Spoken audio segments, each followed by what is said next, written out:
They just got the message. Welcome everyone that it's coming in to join us in this session for Indigenous People and Local Communities Fellowships. Um, I'm giving folks 3 to 5 minutes to join. So please stick around for 5 more minutes. We're gonna initiate this session very soon.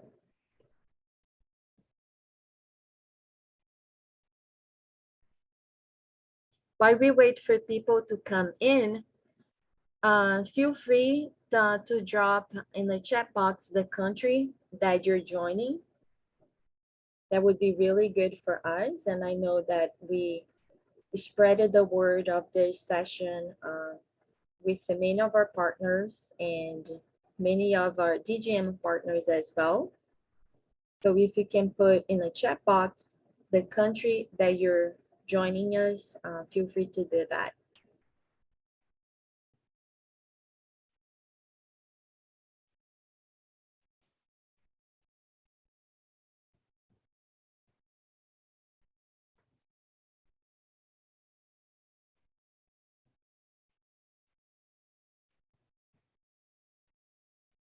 If you're coming in right now, just as a reminder, we have interpretation available in 4 languages: Portuguese, French, Spanish, and English. And it's really easy to navigate. If you look at the bottom of your screen, you're gonna see a small globe icon. And if you click on it, you'll be able to select the language that you wanna listen to in this presentation.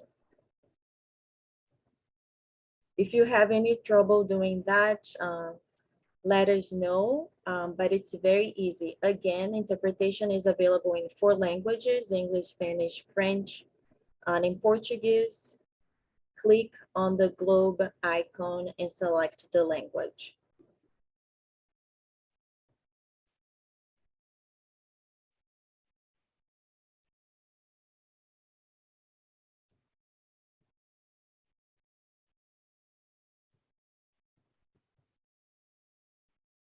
Okay, it's 9:34 right now. We have 1 more minute until we start the session. Thank you everyone for being here. Be patient. In 1 minute, we are gonna start this session officially. Meanwhile, again, if you can put in the chat box the country that you're joining us today, that would be really amazing.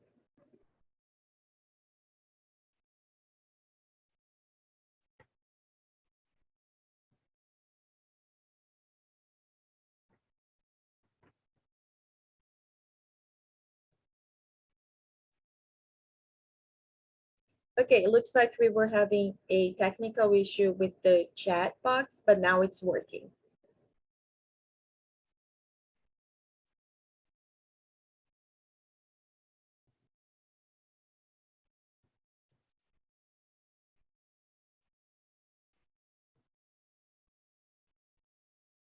Cool, it's 9:35 right now. I think we have almost everyone here, and I know that some folks might be joining us later, but it's important for us that we start this session on time. I'm really excited to be here. My name is Ligiane Castro, and I work for Conservation International and for the dedicated grant mechanism for Indigenous people and local communities. And I'm the Global Learning and Knowledge Exchange Manager. And today I'll be facilitating this session. I hope that you can learn a lot, and we are officially starting this session right now. Good morning, good afternoon, good evening, everyone. Thanks for joining us for this virtual session today on fellowship opportunities for Indigenous people and local communities. So during this session, you will hear from Conservation International staff. They are involved in 4 different types of fellowships, and these are Amazonia Verde, Rural Women Fellowship, Indigenous Leaders Conservation, and Sutai Ocean Fellowship.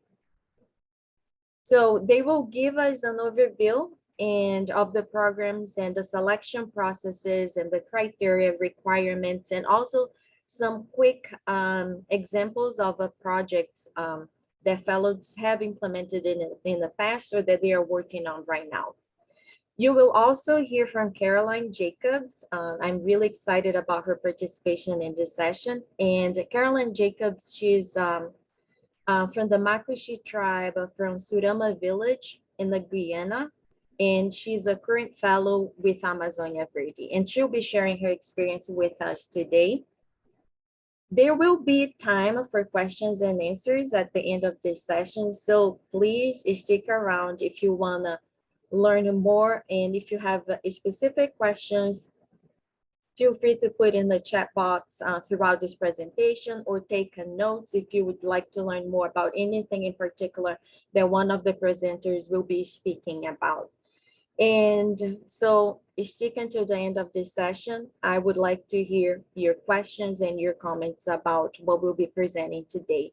Again, as a reminder, interpretation is available in the 4 languages: Portuguese, French, English, and Spanish.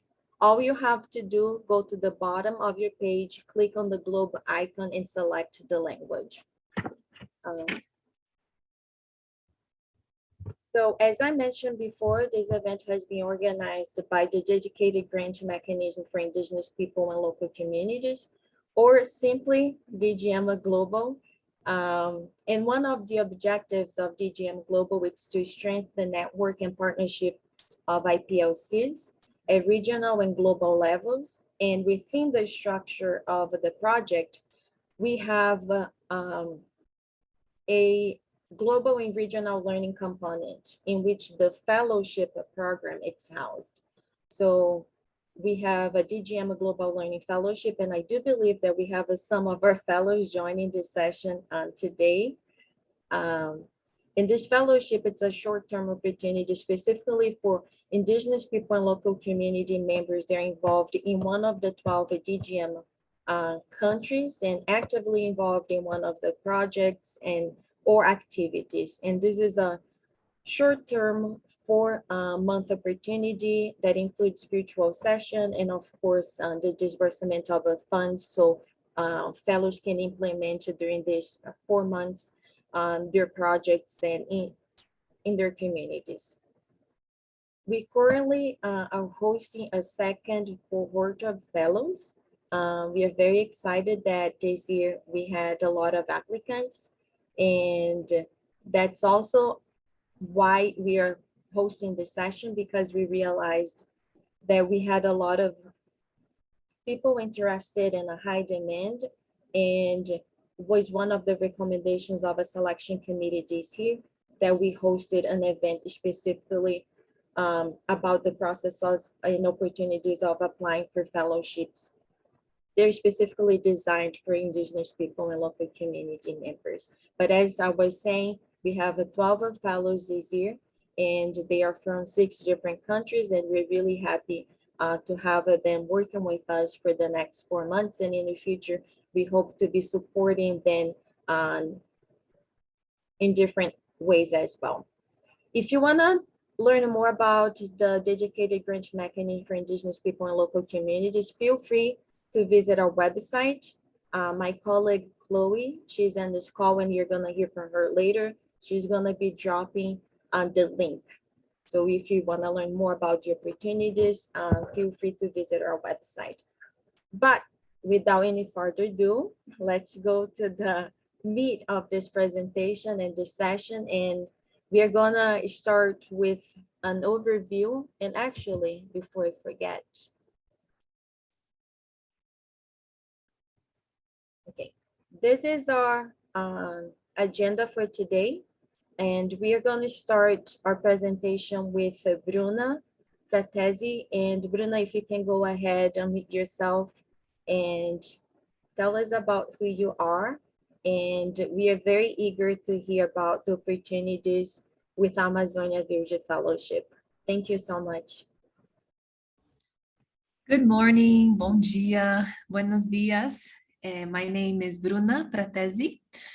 I work for CI in the Amazon regional team, and I am the knowledge management coordinator and I coordinate the Amazon Women's Fellowship Program. And so, yeah, and I live in Brasilia, Brazil. That's where I speak from. And would you like me to start, Liji, or it's just a short presentation? Absolutely. You can go ahead and start. Okay. Can you go to the slide, please? Okay, so today I'm going to speak about the Amazonia Indigenous Women's Fellowship Program, which is a regional program focused on supporting Indigenous women's conservation efforts and traditional knowledge. Next slide, please. So an overview of the program, it's a region-wide direct granting opportunity for Indigenous women. And it was launched in June 2021, right, last year, as part of a regional program that we have, which is our Future Forest Amazonia Verde, which I will talk about in the next slide. And our main goal is to engage, equip, and connect mainly Indigenous women and youth leaders for more effective and equitable social environmental justice. The program is a one-year program where the fellows are selected, part of an open call that we have. And the finalists, after being selected, they receive a grant so they can implement their project ideas and participate in learning opportunities. So they can, some countries, remember this is a regional program, so we have 7 countries part of it. So Brazil, Bolivia, Colombia, Ecuador, and Peru, Guyana, and Suriname. So we have women from all these countries who are selected, and each country can devise their own learning plan. So capacity building, trainings, and direct support. So next slide, please. So just a little overview of what this project, right? So this fellowship was born within this project, which is Amazonia Verde. So if you see in the map, these are the blue, in blue are the areas where the project works in. And the project aims to conserve 12% of the Amazon by 2025. And it works mainly to support Indigenous peoples and local communities, and providing them with financing, training, and overall support in conservation. And it has 4 main outcomes, the project. The first outcome is improved management of Indigenous lands and secure Indigenous lands. And the second outcome is Indigenous leaders empowered and community capacity needs met. So this is where the fellowship is tied to, that second outcome of the project. And the other 2 outcomes are sustainable value chains, and the fourth is Indigenous advocacy and knowledge management. So just so we can understand where the program is born out of. So next slide, please. So now these women, right? So we had in last year, we had an open call where women were invited to participate and write about what they wanted, what problem they had in their community, and what project and solution they wanted to bring in terms of social environmental practices. So we had 24 women who were selected, and Caroline is here. She's one of them in the first generation of fellows, right? And in 7 countries, like I mentioned.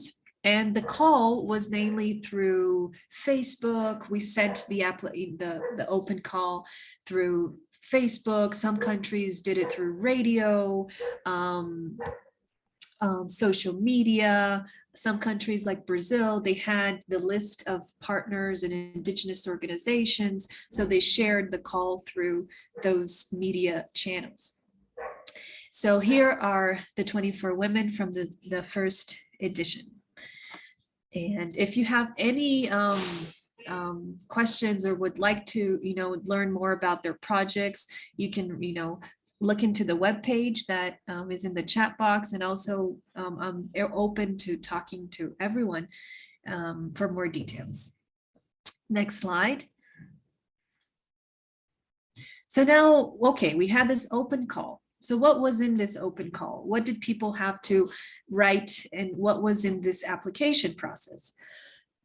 So we had general questions. So we had open questions like, what is the problem you want to address, and how will your project address this problem, right? So who will be involved in this initiative? So if it's just a local community, if it's many, if it's a school, who are the people involved? How will the implementation of the project improve the lives of your community and territory? What is your role within your organization, right? We had a lot of Indigenous leaders, women leaders who were applying. So they were presidents of associations, but also we had women who just were beginning their leadership journey too. So we had a wide range. What motivates you, right, into leading this effort? What element is unique about your proposal? If you consider your proposal to be replicated in other spaces or to be continued, and what experiences you have, right, in terms of your skills. Also in the application, we required applicants to fill out what activities are part of the project, and a budget of how they would spend the grant.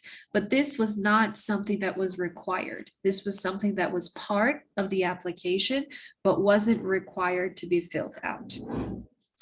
And we also had question and answer sessions in Portuguese, Spanish, English, so that women can answer questions. The applicants could ask questions. And we also had the possibility for video applications. So we had questions to be answered with videos.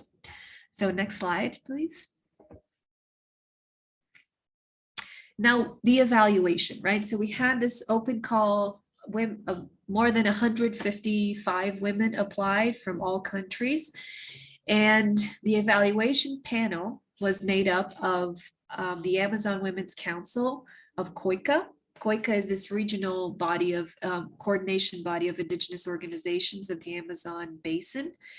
So we had women representatives from COICA and CI staff part of this panel.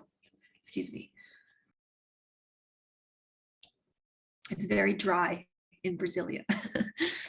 And so what were the criteria, right, that we were in the evaluation? So we looked into the proposed activities, how they were aligned with the project. Excuse me.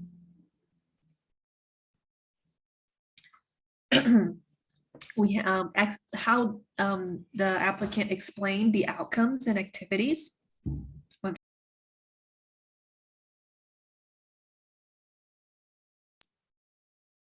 Okay. If there was a budget and a timeline, and if it was achievable. We also had a section about partnerships with other Indigenous organizations, and if the project was replicable, right? If it could be reproduced in other scenarios. Okay, next slide, please. So what were these projects that were selected? So 24 women were selected. And here I brought you some examples, right? We have Kati from Ecuador. This is a picture of her presenting her project in an event that we had, a regional exchange in Quito in April this year. And her project was develop a process to influence Quechua women for environmental management and care with restoration of nature-based of ancestral knowledge. So this was this was Tati's project. Next slide, please. And we had also a project in Brazil, which was called the Jumamadi Natural Pharmacy. In this project, you can see pictures here of a poster that they posted in the community. And it was the construction of the Jumamadi Natural Pharmacy using traditional techniques and collection of medicinal plants. And this was a project that was led by Francisca Apurina, but also had the participation of Camara Apurina. Okay, so these are some of the projects. And next slide, please. To end, I brought a picture of the meeting that we had in Quito with all the women. They were invited to dress in their traditional wear and their traditional clothing. And here is a picture of one of these activities. So thank you, everyone. And if you have any questions, please reach out to me. Thank you so much, Bruna. This was a really helpful presentation, and I look very quickly at the chat box and I see that we have people joining us from South America, from Guyana, and I just want to say welcome, everyone. It was good to see the diversity of projects that these women were able to implement in their countries. But now we'll have to move forward. And I want to introduce you to my colleague from CI, Ali Cruz. Ali she's the Senior Manager for Indigenous Negotiations and Inclusive Technology.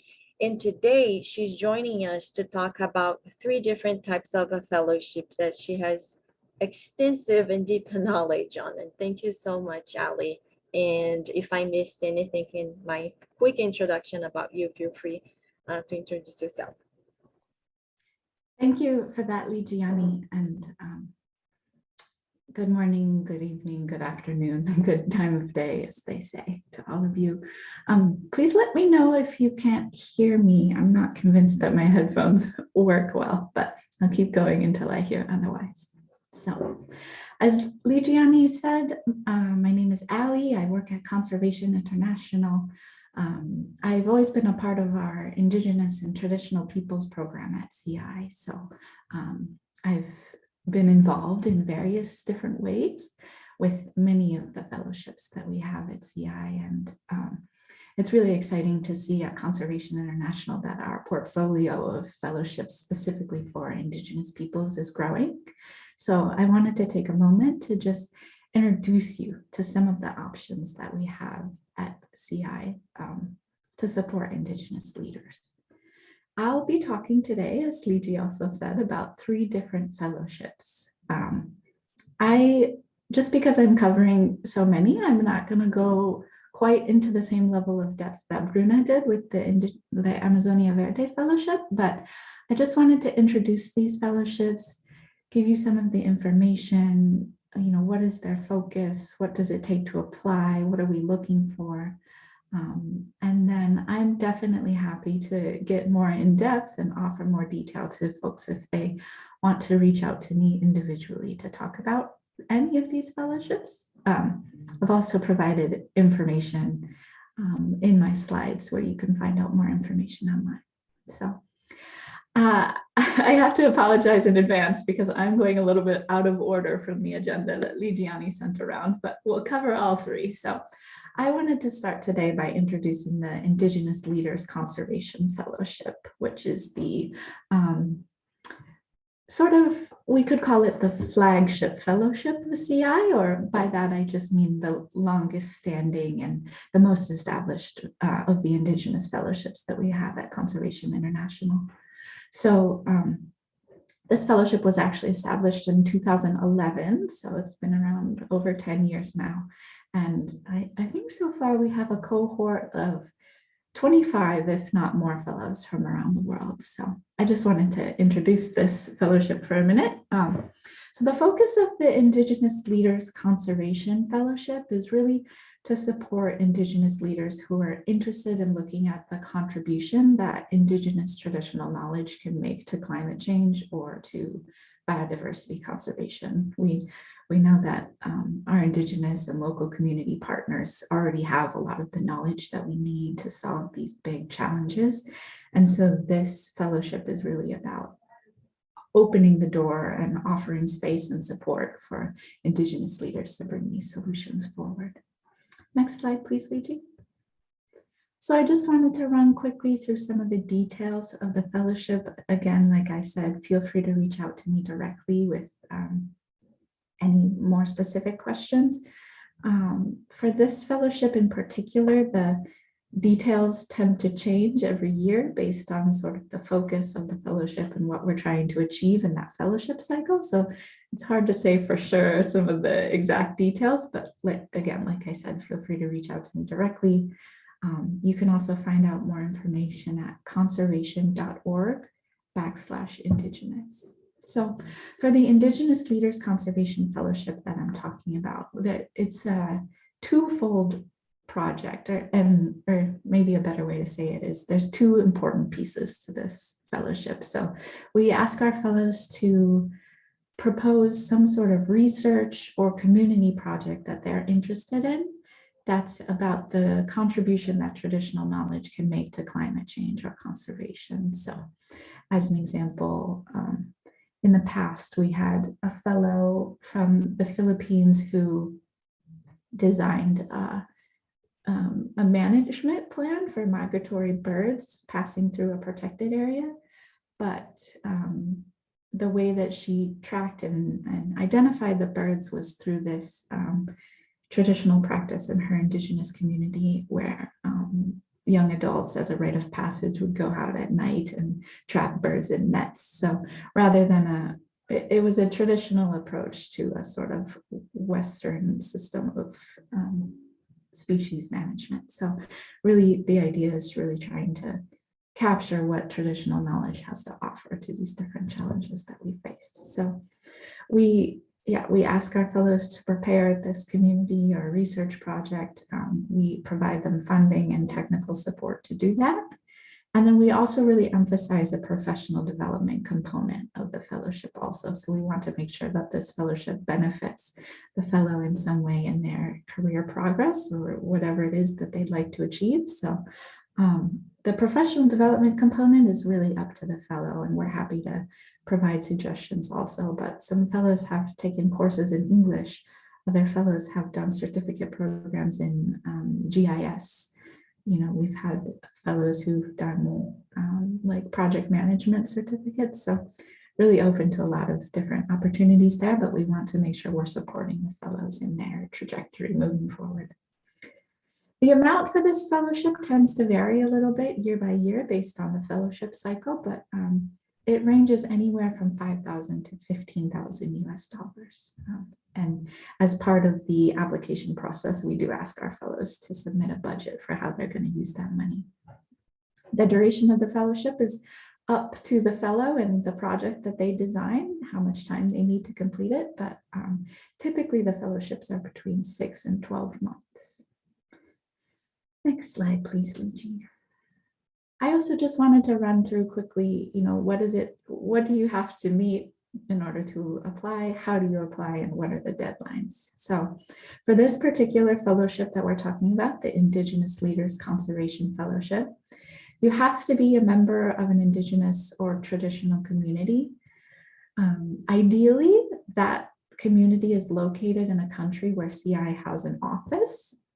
We're not strict about that if there is some sort of presence of CI in that country. So even if we don't have an office there, if we have partner organizations there, we're open to applications from there also. So it's pretty, there's no real geographic constriction on this one. It's pretty global. We do ask that any applicants are nominated or provide a nomination letter or a letter of support from an Indigenous peoples organization from their community. And then we are looking for some level of demonstrated leadership in climate or conservation, but it can be really grassroots. We're open to supporting emerging leaders who've demonstrated some level of leadership at their community or at the local level in the hopes that this fellowship can then help bump them up to the next level. The application is really easy. We just ask that you submit an application form and then also a letter from the organization that's supporting or nominating you. The application form is different every year, so I'm happy to send that to people each year as as the new form comes through, but generally it includes a little description of the project that you're proposing, a work plan, a budget, and then also that nomination letter. The deadline, again, for the fellowship varies a little year by year, but typically we launch our call for applications or nominations at the beginning of the calendar year, so January, February. The applications are typically due sometime in the early spring, March-ish, and then we like to have our fellows in place by June or July, by the summertime, so that they can have that 6 or 12 months to do their projects. Like I said, that link there, conservation.org/Indigenous, will give you more information on that fellowship. I'm going to skip ahead now to the next fellowship that I have to introduce. Oh, sorry, one more slide. I just wanted to give folks an example of what kinds of things our fellows go on to accomplish afterwards. So this fellow is actually the one I was talking about, the one who did her project on migratory birds. And after she completed her fellowship, she was actually selected to be a youth representative for the delegation that negotiates the Convention on Biological Diversity. I'm not sure how many of you track that process, but right now we're renegotiating the terms of the CBD, the Convention on Biological Diversity, and setting up a new global framework moving forward. So Safa, who is a fellow through the Indigenous Leaders Conservation Fellowship, was selected to be a negotiator for the youth delegation, in part because of what she accomplished through her fellowship. So the hope is always that our fellows, we support them to take the next step in their careers, whatever that might be. I think now is when I move on to the next fellowship that I was going to introduce. So very out of order from the agenda, but the next one I wanted to talk about is the Sioux Tai Oceans Fellowship, which is another fellowship we offer at CI and a somewhat newer fellowship. So the focus of the Sioux Tai Fellowship is to support Indigenous women of the Pacific. I don't know if you can advance the slide, Luigi. So this one is really about providing educational or professional development opportunities for women from the Pacific Islands that are seeking to improve their communities through ocean conservation.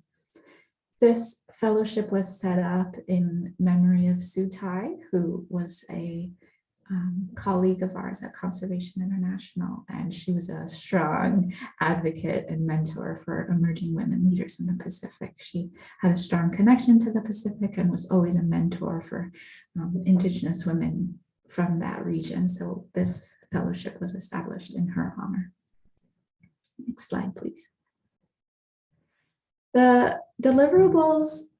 So in terms of this fellowship, it's purposefully designed to be unstructured. So we are open to applications from fellows who are interested in any of 4 different subject areas. So those could include social enterprise or innovation, some sort of creative approach to addressing a problem in this fellows community. We also support professional development and training. So this fellowship will support a fellow to get a master's degree or to participate in some sort of program that might help them in their career. Educational endeavors, like I said, and then also cultural and creative pursuits. So we've had aspiring poets that we've supported through this fellowship to pursue their work. The fellowship award is $40,000 US split over 2 years. So the full duration of the fellowship is 2 years, $20,000 US per year. Next slide, please. And in terms of eligibility for this fellowship, again, this is regionally restricted. So it's only open to Indigenous women from the Pacific Islands or Oceania. There is a nominating committee for the fellowship, and any applicants need to be nominated by that nomination committee. I'm happy to give you more information on that committee if you want to send them your application materials in hopes of being nominated. The nomination committee really looks for applicants or nominees who are demonstrating some kind of aspiration or idea that deepens their impact in their community or in the region. So some sort of inkling that these fellows have a drive to really have an impact in the places that they work. The application itself is, again, pretty simple. It's just the application form, a full project proposal, which includes a work plan and a budget. Because there's a nominating committee for this fellowship, there are a number of interviews that happen with the nomination committee once you've applied to vet the applicants and ultimately select one or two. The nomination is open every year from August to November, and then fellows are selected and their work plans are sort of fine-tuned or finalized by the end of a calendar year. And the fellowships are intended to start at the beginning of the next calendar year, so sometime between January and March. Again, that's just a quick overview of the Sutai Ocean Fellowship. You can visit the link that I've included there on the slide. They have their own website for more information. And again, I'm happy to provide more information on that also. Next slide, please. And one last fellowship to introduce here. This one is the Indigenous Women's Fellowship, also known as the Rural Women's Fellowship. Again, a newer fellowship at CI, but one that we're also really excited about. Next slide. So the focus of this fellowship is to support rural Indigenous women, specifically in northern Kenya.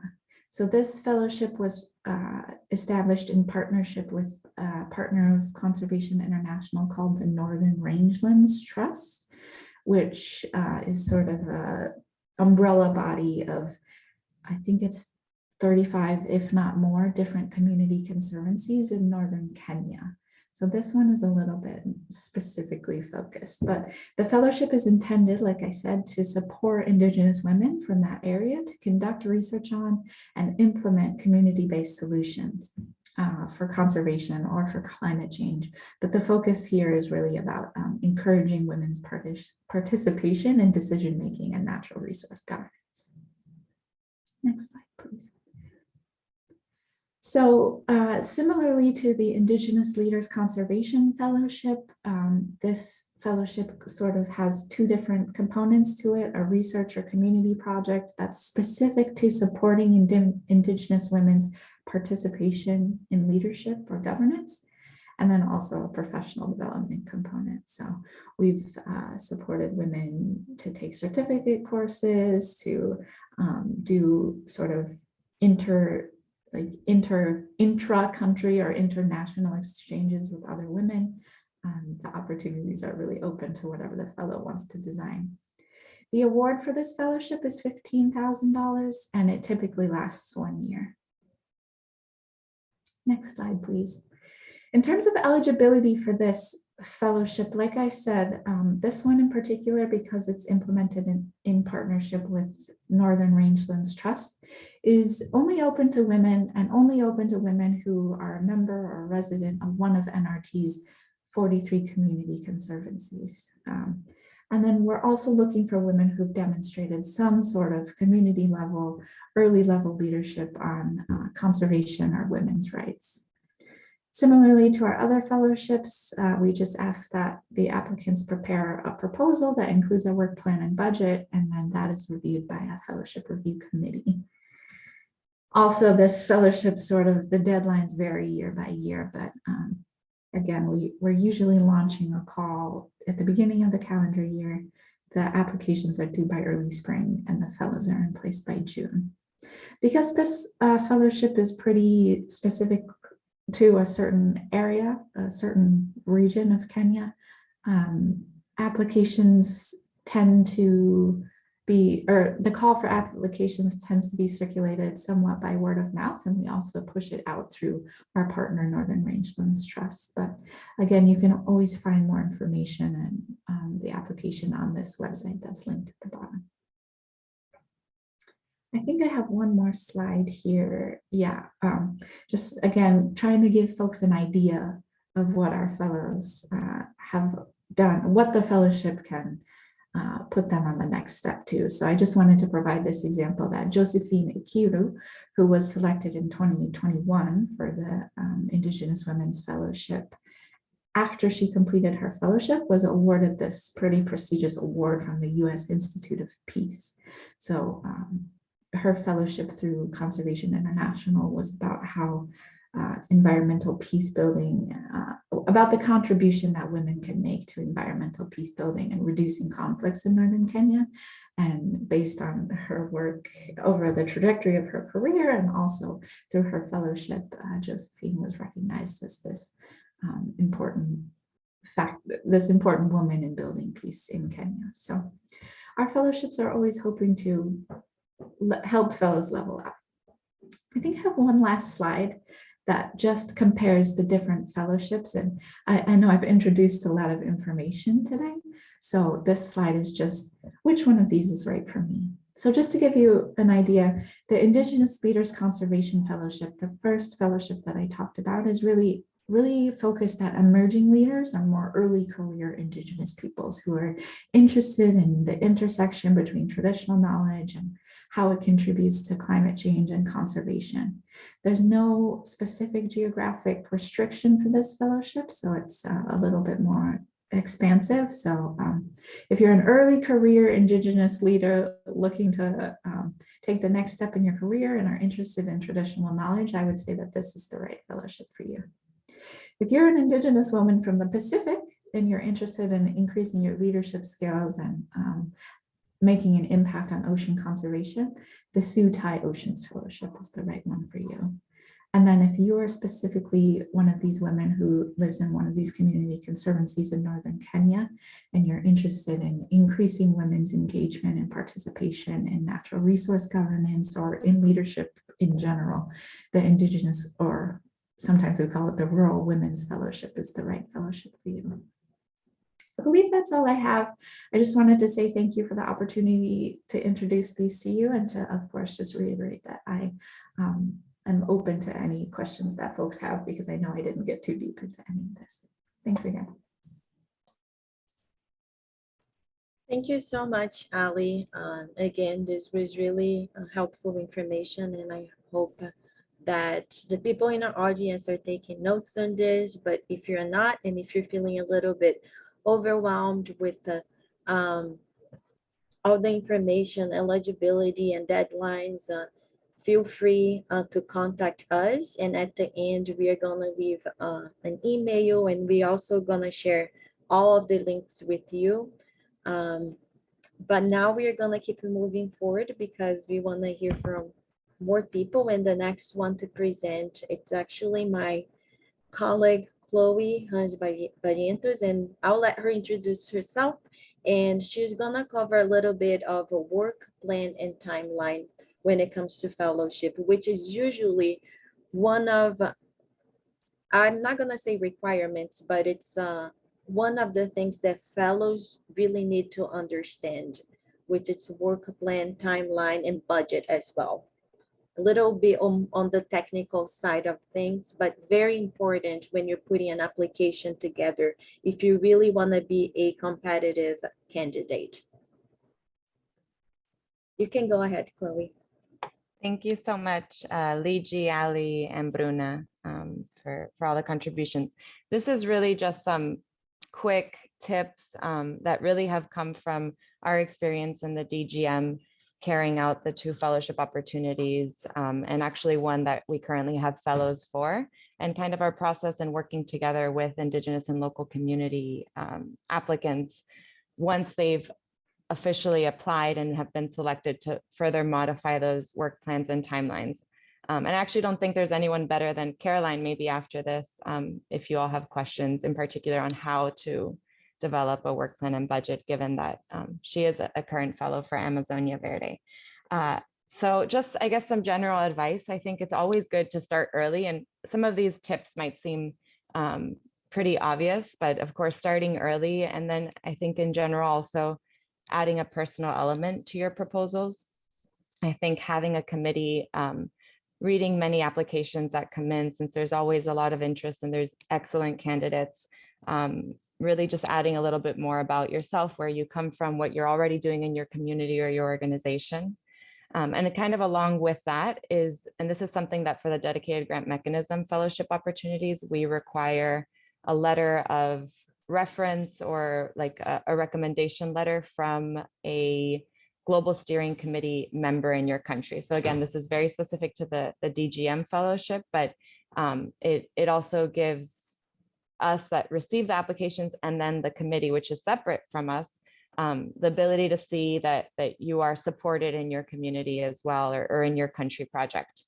Something else to keep in mind, and I think with all these opportunities that have been shared today and that you'll probably learn more about in other organizations, typically access to a bank account is requested, or connectivity, being able to access a digital application and being able to submit online. I think for the most part, and maybe speaking on behalf of the DGM, we're always very open to working around that. And so just to keep that in mind. But kind of going back into the work plan specifically. So of course, having a scope and a clear understanding of what the boundaries of the project are. So within the DGM in specific, we're pretty flexible. There's an objective for the fellowship, but we really give applicants the creativity and the liberty to really design it themselves, because you all know your communities better and your projects, and really what that impact is going to be, and how it could be most beneficial, not only to you, but to your community and organization. Going along with that, for example, with our fellowship and some of the ones that I think Ali and Bruna brought up, for instance, Amazonia Verde, it's a 1-year fellowship, whereas the DGM fellowship is a 4-month fellowship. So being realistic as to what activities can be done in that timeline, but more than anything, as you start to draft that work plan, and most fellowship opportunities provide you with some kind of a template, starting to think about, okay, if the end product is a knowledge product that I need to disseminate with my community, what are those activities that I need to do in order to get to that point, and to get to that point on time? So being realistic of the time that you have, but also thinking about the little activities that can get you there. So another example is if you have a requirement of, for instance, an e-learning course or a course in general, making sure, okay, I know what steps I need to be able to find that course, complete that course, and maybe there's even time for another course. So really setting that time apart. And I think kind of going along with work plan, timeline, and also budget, finding a support system. And I think Caroline will speak a bit about this in her presentation, really finding either if it's within your community, your organization, your school, your country project, finding people that you can reach out to either look through materials with you, or just add towards that, or contribute in some way.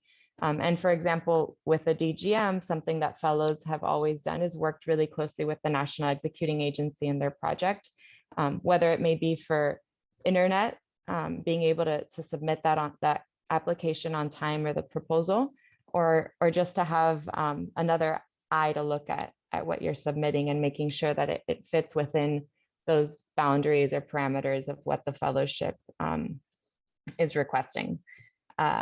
So yeah, like I said, thinking through those activities and that process, making sure that the activities build off of each other. So for instance, if you're going to, given that we are living in somewhat a COVID, post-COVID world, if it's going to be a virtual activity that you're going to be doing, making sure that there are maybe activities before that in terms of preparing content, and then carrying out that workshop or training, and then what comes after that.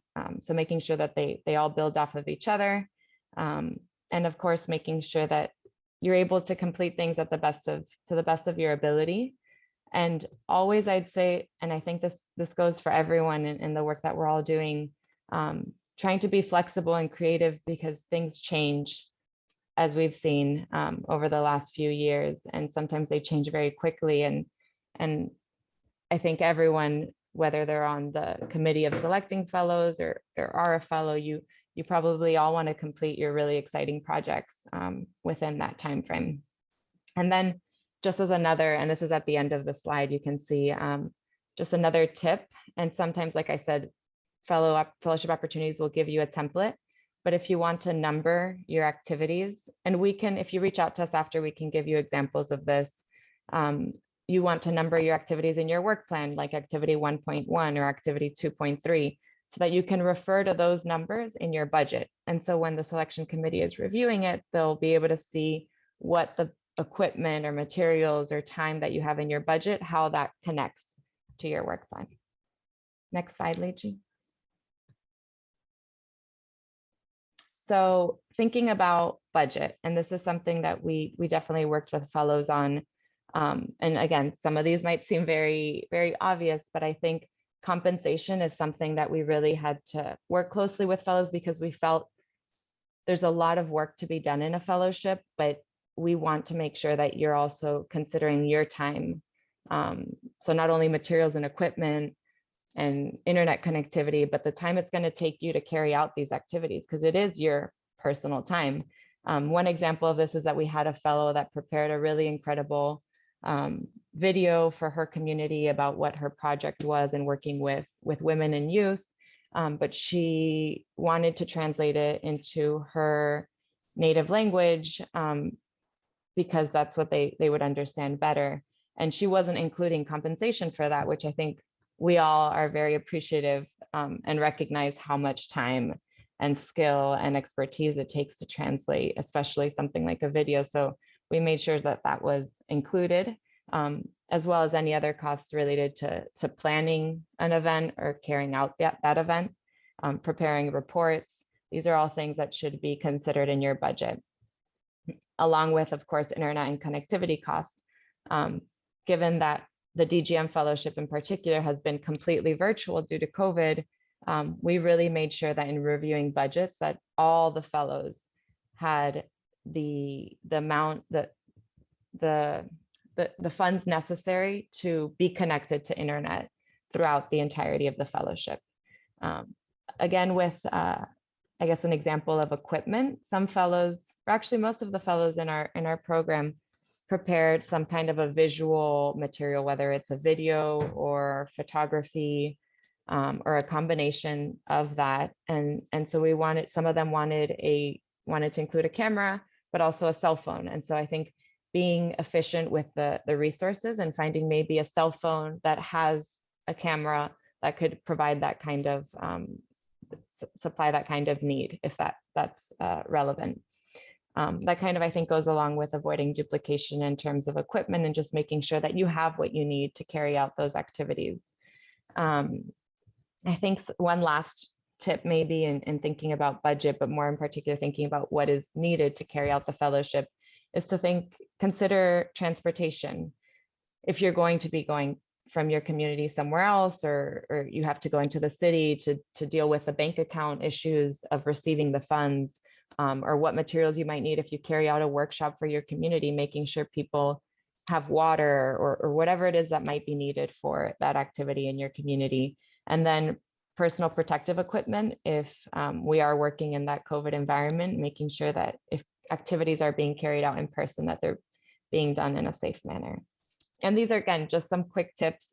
You can always reach out and I'll drop my email. I think you all have Lee Gianni's email as well on specific questions and templates that we can share. Thank you so much, Chloe.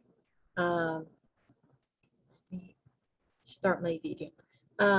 For those who have arrived just now, just a recap of what we're doing here. In this session, folks are learning about specific opportunities, fellowship opportunities for Indigenous people and local communities. We have covered a couple of opportunities, such as Amazonia Verde Fellowship, Conservation Leaders Fellowship, and we are recording this session, and we will make it public or accessible for you later after this webinar. And also, we just also covered with Chloe some really practical tips and advices and what are the things that we should have in mind besides really looking in deeply into the eligibility criteria and making sure that like you're you have a project in mind and how you develop that project and how do you put that in a form of a work plan and a budget. So this has been really helpful information, and I hope that you're taking advantage of this. But now we're gonna move forward, and we're very eager to hear from Caroline Jacobs, and she's gonna be sharing about her experience as a current Amazonia Verde Fellow working in a community. She'll be sharing about her project and some of the challenges that she faced when she was preparing her application and challenges implementing her project as well. And I'm gonna just give you a very quick introduction. It's very hard to put in a short bio all of the things that Caroline has accomplished throughout her years and her involvement, connecting her community to resources. So Caroline Jacobs, she's a Makushi woman from Surama village, and that's in Region 9 in the Guyana, South America. She's currently, as I mentioned, an Amazonia Verde Fellow, and she was the first person in her community to become a community environmental worker for 2 full terms from 2012 to 2018. She was elected the deputy senior counselor and treasurer for her community. And her other experiences included working as a facilitator with the Ministry of Amerindian People Affairs on capacity building and bookkeeping for village councils. She has a variety of other experiences. She also has worked as a consultant for World Wildlife and also for the Amerindian Group. And it's important to mention that in 2015, she received a National Youth Award from the Ministry of Education and Department of Youth and Culture for outstanding community volunteer service. This major recognition motivated her to do more and more for her community. Presently, she's involved with the Makushi Research Unit, youth, women's groups, and young women leaders to help them develop their capacities through education, awareness, literacy, and training. Caroline, we're really happy to have you with us and very honored as well. Eager to hear about your experiences and tips and advices and words of encouragement for our attendees that are thinking about and preparing to apply for opportunities for Indigenous people and local community members. And the way how we are gonna conduct this conversation, it's in a very informal way. I'm gonna direct to Caroline some questions and she's gonna share her experience with us. And Caroline, why don't you tell us about your background and your experiences? Tell us a little bit about yourself.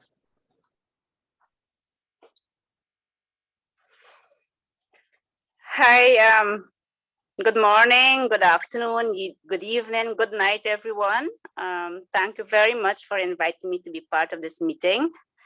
Actually, you already mentioned most about my background. But what I would like to say is that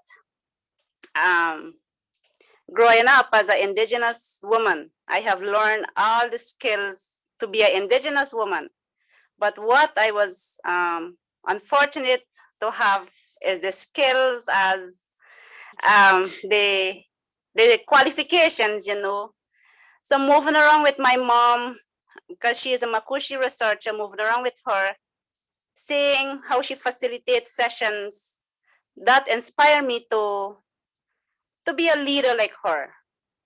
And today I would say that I'm very happy to say that my mom was one of the person who really motivated me to be a person who I am today and can be able to be speaking here with you guys on this Zoom meeting. That is about it. Because you mentioned most of it, I don't want to take so much time on that. Sure. Yeah. Thank you so much. And how did you hear about the Amazonia Verde Fellowship and how was the application process for you? Okay, so how I get to hear about the Amazonica Verde Fellowship Program is through Facebook. Because I usually be looking for opportunities where communities can apply for grants. So one day this advertisement show up on Facebook, and I thought it wise that we could apply for the position. But then I have so many friends, and one of the friends from Conservation International sent the link to me and said, Caroline, you know, one of the women should try applying for this position. And I said, yes, it's a really good initiative. So I brought the application to the village of my community. It's a small community of 346 people living in our community. And they said, yes, let's give it a try. But which one of the women would be available to do this program?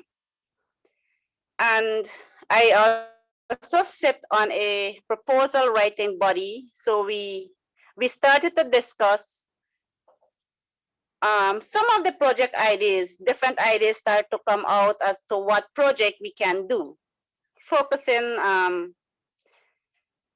mostly on women.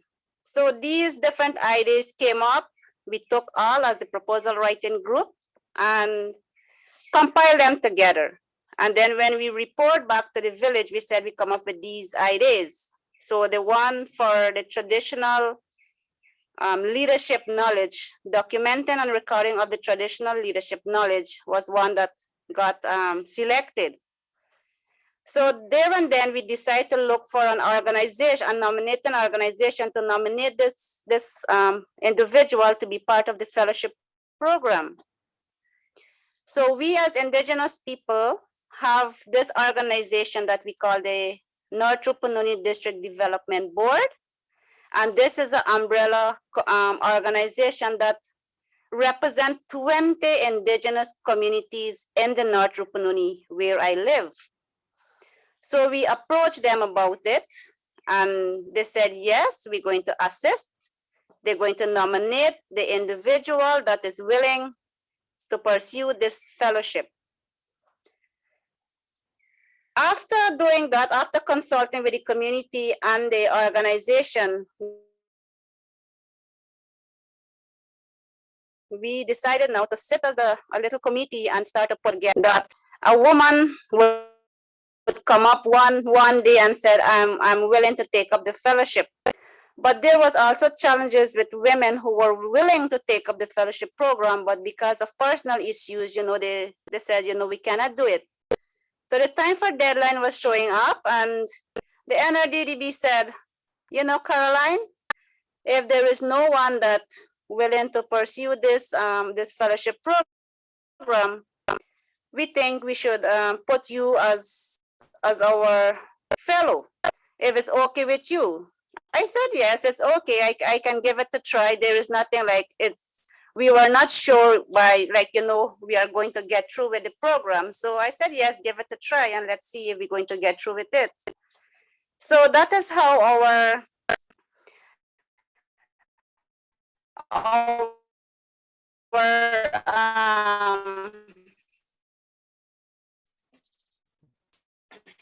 program went through with the advertisement of the Amazonicas nominated by the North Rupununi District. Yeah. Thank you so much. I think the end, I think it got a little choppy because of connectivity issues, and I hope Okay. that people were able to follow and understand. But I want to move forward to the next question I have for you, which is like, could you describe your project for us, and in terms of like the impact in the community and why that specific topic was selected?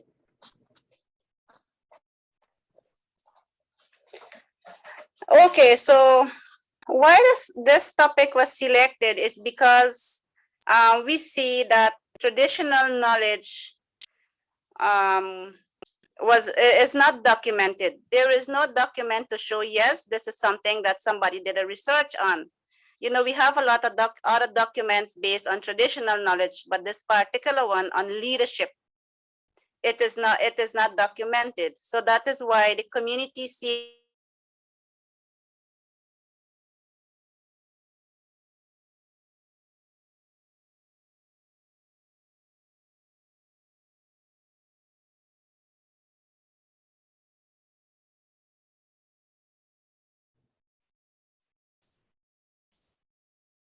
the research on this. I would say inclusive of men and women would like to use those past leadership styles and try to implement it with this present government system. So this is how I think it is impacting my community. And I also feel too that this research is something that is very useful for our youths today. That answer your question? Yeah, that does answer my question. Thank you. Can you think of like some of the challenges that came up that you had to overcome?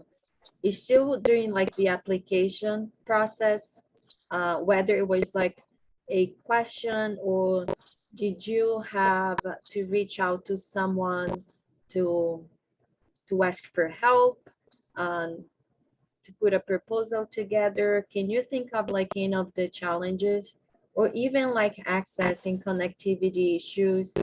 Um,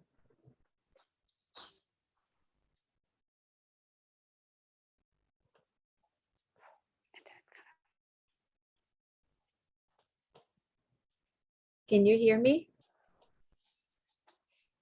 Yes, I'm hearing you now. Okay, yeah. Yeah, I was just asking if there were like any specific challenges during the application process that you had to overcome and to really talk about with um, your community or during the implementation phase of the project as well.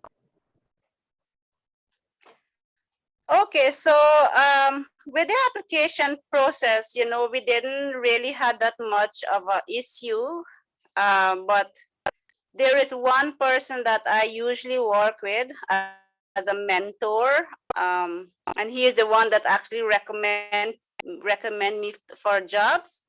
So after we finish put forward in the proposal together, we sent it to him for like any additional inputs or corrections and so on. He finalized it for us and then he sent it back. So we got help from him, and so that I didn't really had any challenge with it either, because the application form was like easy to fill out. It's all about having the knowledge as to what you would like to do as a project, and as if you have that, the application process is not really that hard for you to do. With the implementing of the project, I had some challenges like implementing of the project. One was a COVID-19 pandemic that happened during the time of when I supposed to implement the project, so that causes a delay for me meeting my milestones within the project. Well, we here use milestones. I'm not too sure what the rest of women fellow use, but we here use milestones. And also with presently we have some mentors that is looking over us, but I would say that during the implementation of the project, that should have been one that was there before we were awarded this fellowship program. So, we could have started working together as a team as to how we can implement our project, as to how we can successfully complete our milestones. But unfortunately, that didn't happen for us here in Guyana. So that was a next challenge we faced during the implementation of the project. And a language barrier was also something that was one of a challenge too during the project, especially with the elders, the Makushi language. I'm not really fluent in the Makushi language. So that was a bit challenge for me. So beside all of those, everything else went okay. Yep.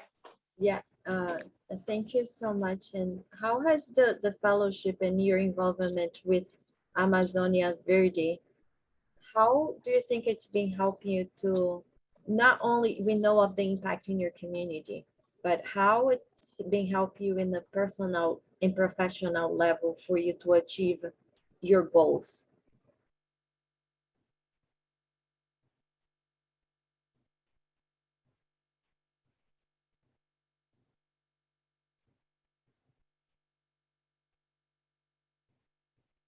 Caroline, can you hear me? Okay, cool. All right. So I would say how this Amazonica Verde Fellowship Program helped me is I gain more knowledge on traditional leadership, I would say, by communicating with these elders of the community. I'm really happy that this project has enabled me to do same. It also gave me the opportunity to be a writer, I would say, because I never do it despite my educational background. I am not that educated enough to write a book. But you know, being in this fellowship program, it's really boost my knowledge as to write, as to do learning to do edits of videos, taking quality pictures. And this is something that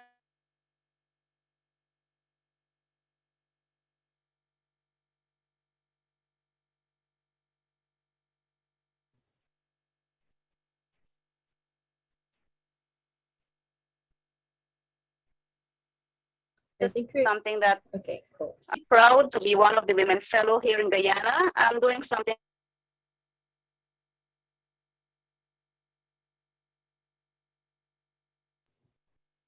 as a young woman, you know, working with this Amazonica Verde program. It's really boosts my knowledge to learn more on traditional knowledge and inclusive of leadership. Yeah. Thank you. Yeah, thank you so much for answering that. And for us to just wrap up this session, and I just want to say to folks in the audience, if you do have a question, make sure to use the Q&A option and put your question there. We are going to address all your questions. But just to wrap up, I have one last question for you, Caroline. And I just want to know if you have any advice for those they're here in this call and they're planning and preparing to apply, put together a fellowship application or writing a proposal for something, and that really want to be like you, connecting their communities to an external resources and opportunities. What would be your advice for these people? Well, my advice to the women fellows out there who would like to be part of this fellowship program is to when you see this advertisement come out or when you get to see knows about it, take the opportunity. But one to get this full support, if you come from an indigenous community, or I mean, it was easy for me to work with my community people. Talk to them about it. Ask them, what would you like me to do as a woman fellow in this program? Is there something that I should do that can benefit the community? Because you know, I'm not too sure, but I see like some of the projects with the Amazonica Verde is like personal. You know, I don't feel that some of the communities will benefit from these initiative. So I would recommend that you work with your community, select a project, get an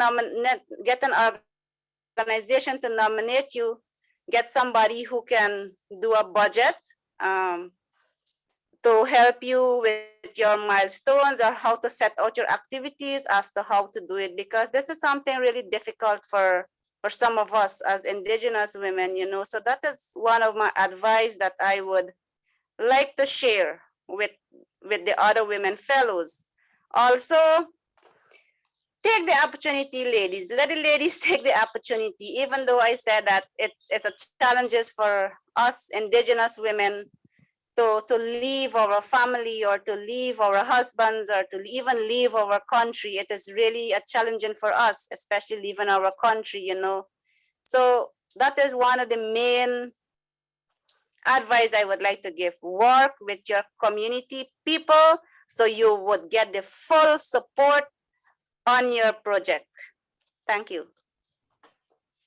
Thank you so much. And you're very inspirational woman, and I'm so happy that you're taking the time to be here with us and that we are able to amplify your words and what you have to say with our audience. Now we are gonna move forward to the last and third part of our session here, which is like questions and answers. But I just want to read a comment really quickly that was directed towards Caroline. And there's also a question that follows that comment. And I think it's a good idea that we start from there. That comment came from Vanda, and she's saying it's wonderful to hear and see you on this international program. You are an inspiration to so many of us. You are a star and a champion, and you do us all in Guyana proud. And she's asking you, for you, Caroline, to tell us a little more about your booklet that you're preparing on traditional women's leadership, documenting elders' knowledge and experience.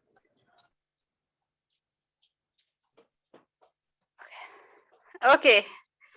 So all right. So my booklet that I am preparing, it's not just covering like traditional leadership alone. It have chapters in this booklet that it's really interesting. It's like respect for community leaders, is like conservation and biodiversity, is like there is so many inside that I can really recall, but I would like to create this booklet also as a picture booklet because I would like to target the audience here as Indigenous children. I'm focusing most on the young leaders. And I have pictures in that booklet that some of us here, some of us Indigenous people here, even though they are over 50, 60 years, when I read the book to them and show them what I have been doing, you know, they were really surprised as to where is this picture from? Where is this location? And I said, it is right in your community. So this is something that they are so happy to see. They are waiting patiently for me to complete this book and this video to present back with them so they could read some of the inspirational stories that we have in that book. It is so much. I can go on for a whole hour talking about my little book. Thank you so much. We do have other questions that came up from our audience. I'll ask my colleague Chloe to jump in.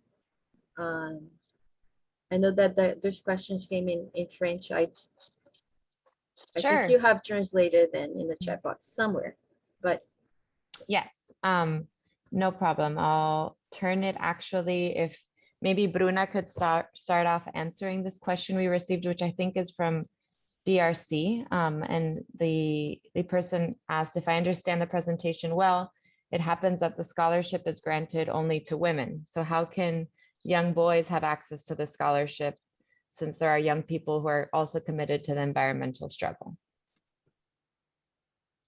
Yes, thank you, Chloe, and thank you, Caroline, also for that wonderful presentation. And just to cover this question, I can speak from the Amazonia projects that we have in the program. And we have been working along with COICA and FILAC. So FILAC is the Development of Indigenous Peoples of Latin America and the Caribbean. And they're working towards having a distance learning program that includes women, youth and boys and young boys and young women. And so this distance learning program is directed to Indigenous youth, and 80 young leaders will be chosen from 8 Amazonian countries. and they will be selected and they will be participating in online trainings about natural resource management, conflict resolution, sustainable development. And it's also associated to the Charles III University in Madrid in Spain. So this will be, this is an opportunity that I can share that includes the participation of Indigenous boys as well as girls in like the environmental solutions. So this is what I can say from the Amazonia side.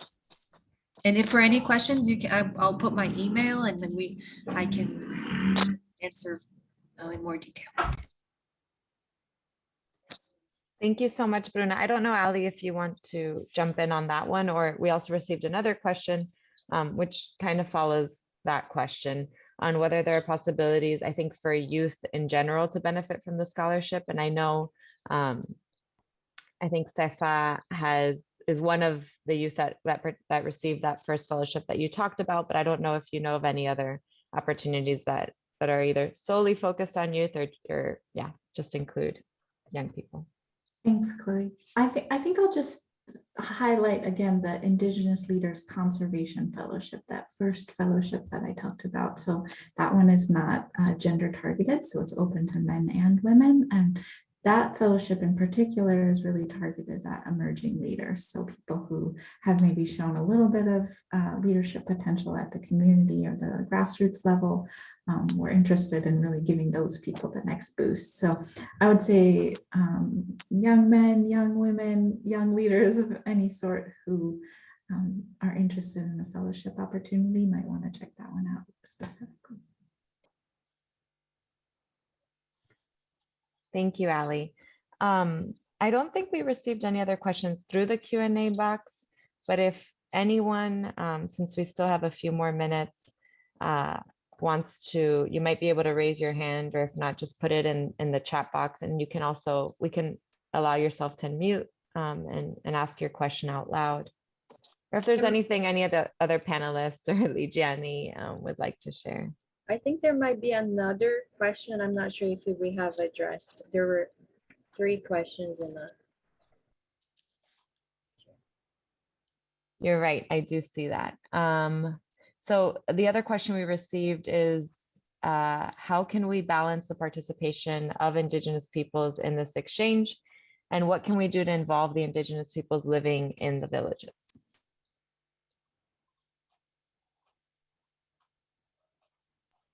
I can take a first pass at that, Chloe.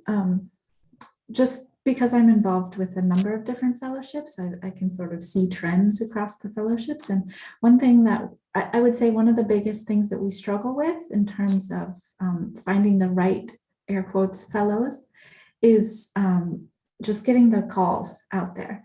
So I think in terms of making sure that we're engaging the widest breadth of Indigenous peoples, whether they're in the city or in the villages, you know, whether they have a lot of connectivity and not a lot of connectivity, is just help getting this call out there and socializing it for as many people as possible. So we rely on our networks and people like the participants on this call to send those things out. So it's a huge help to us if you can help us circulate these calls in the areas that might not otherwise see them, because I think that then helps us increase our scope and our level of reach to people in the villages as much as we can. Thanks, Ali.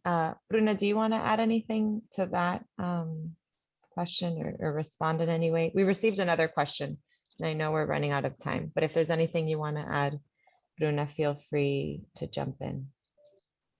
No, we can move on to the next questions. Great. And also, Caroline, given that you did access these opportunities, if there's anything you want to also add, and given that you were selected. The other question, and someone else raised their hand, but let me get to this question and then we'll see if there's time. Someone asked, I'm a young student working in the environmental struggle now. How can I benefit from the scholarship offer from the DRC, from the Democratic Republic of Congo? And I don't know if any of the ones that you all spoke about this person could qualify for. I know that within the dedicated grant mechanism, and we're trying not to promote too much this fellowship since this was the second and last call for now, unless things were to change in the future. But given that there is a DGM Global project in the DRC, those involved specifically in the projects in that country would qualify. And it could be someone who's involved in conservation or the environment, and also youth. But I'll turn it to Ali or Bruna or even Caroline if you know through your networks of anything. Oh yeah, I think the Indigenous Leaders Conservation Fellowship would be open to applicants from the DRC, with the caveat that any applicant has to provide a nomination from a local community or Indigenous peoples organization. So I'd encourage that person to check that out. Can you quickly remind us when when the call for applications is usually open? Yeah, thanks, Liji. It changes every year, but generally it opens around the beginning of the calendar year, so January-ish. And they're always posted on that website that I provided, conservation.org/Indigenous. The call is always posted there for people to check out. Great, thanks, Ali. Given the time, Lygia, I turn to you on what you want to do next. Yeah, we have 3 minutes, and I don't think that's enough time for us to address any other questions, unfortunately. But I see that Bruna from Amazonia Verde shared her contact information, her email. So if you have any further questions, if you're a woman and you're interested, and you're joining us today in this call for one of like the countries that are eligible, please contact Bruna, and also Ali, Chloe, and myself. We are sharing your contact information in the chat box. So make sure to take a screenshot or a picture, or just like put in a piece of paper, reach out to us. We're really happy to promote other opportunities, even if it's not with the Conservation International. If we know of other opportunities that are available that you may qualify, we are happy to share those opportunities with you. And just as a quick reminder for you to follow us on social media, the DGM Global Dedicated Grant Mechanism, it's on Facebook, Twitter, and Instagram. So I think this is the best way for you to keep informed of our future events and future opportunities as well. If Bruna have a website, if you want to leave any other like information there, Ali, the same thing. And thank you so much for joining us for this session. This is for you, and I hope that it was helpful. Again, if you have questions, reach out. We are more than happy to follow up with you, and to even schedule a time or to connect you with someone else that we think that it might be a good help for you. With that being said, we are ending this session, and I hope that I'm not forgetting to say anything. Thank you so much, Ali, Caroline, Bruna, Chloe, all the speakers for the information that you delivered today. And I hope to see you guys, all of you, in our future events here. Thank you so much, and bye-bye. Have a good day.